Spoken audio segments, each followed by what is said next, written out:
Salam sejahtera buat kita semua dimanapun kita berada. Semoga kita semua dalam keadaan sehat. Apalagi di saat pandemi virus corona yang sedang melanda negeri kita. Semoga kita tetap dilindungi oleh Tuhan Yang Maha Kuasa. Baiklah, perkenalkan, nama saya Boy Sandi dan rekan saya Syahrul. Di sini kami akan mempresentasikan makalah kami yang berjudul Flexibility di dalam cabang olahraga tarung derajat. Presentasi ini nanti akan dibagi dua, di mana saya akan mempresentasikan tentang pengertian flexibility menurut ahli, kemudian kesimpulan dari pengertian flexibility, kemudian faktor-faktornya, dan untuk metode latihan flexibility dan jenis-jenis latihan flexibility di dalam tarung derajat akan dijelaskan oleh rekan saya. Baiklah, langsung saja kita masuk ke dalam materi. Materi yang pertama yaitu pengertian flexibility menurut ahli. Ada 3 ahli di sini yang mengeluarkan pendapatnya tentang flexibility. Yang pertama, Harsono. Harsono menyebutkan bahwa fleksibilitas adalah kemampuan melakukan gerak dalam ruang gerak sendi. Pengertian yang kedua yaitu menurut Blomfield. Di sini dia menyatakan bahwa fleksibilitas dapat diartikan sebagai ruang gerak di sekitar sendi atau di beberapa sendi. Kemudian ahli yang ketiga yaitu Ahbert. Dia menyatakan bahwa fleksibilitas adalah kemampuan dari sendi otot dan tendon di sekitarnya untuk dapat digerakkan dengan bebas dan nyaman. Maksudnya di sini adalah untuk dalam pengertian ruang gerak yang luas.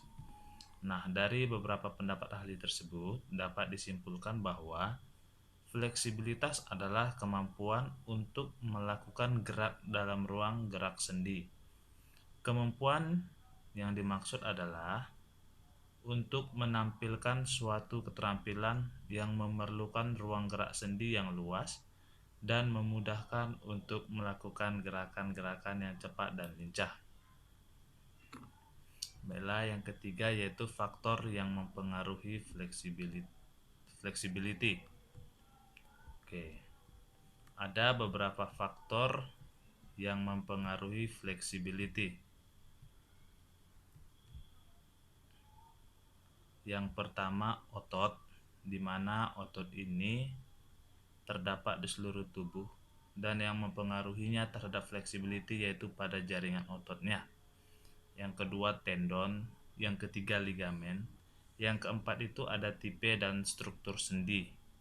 Yang kelima, usia. Usia sangat berpengaruh terhadap tingkat flexibility seseorang.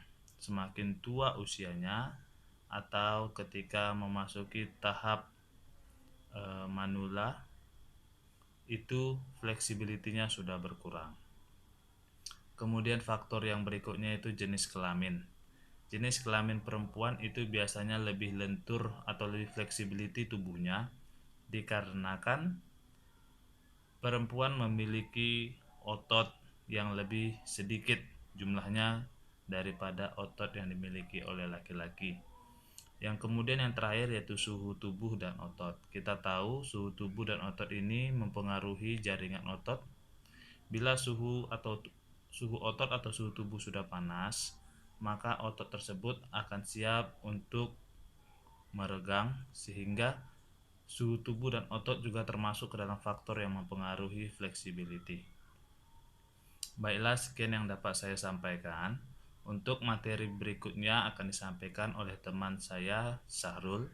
Kepada Syahrul saya persilakan tempat dan waktunya. Bismillahirrahmanirrahim. Saya akan melanjutkan pemaparan tentang flexibility. Metode latihan flexibility. Ada beberapa cara metode penelitian flexibility. Salah satunya adalah metode peregangan dinamis. Kedua adalah metode latihan peregangan statis. Yang ketiga adalah metode latihan peregangan pasif. Keempat adalah metode latihan peregangan kontraksi dan relaksasi.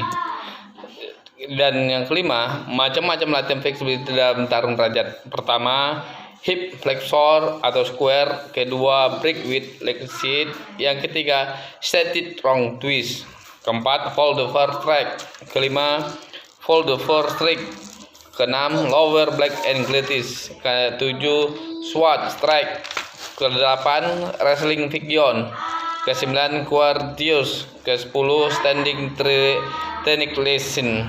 Demikian yang dapat kami sampaikan. Bila mana ada rekan-rekan yang ingin bertanya, kami persilakan dengan segala hormat. Assalamualaikum warahmatullahi wabarakatuh.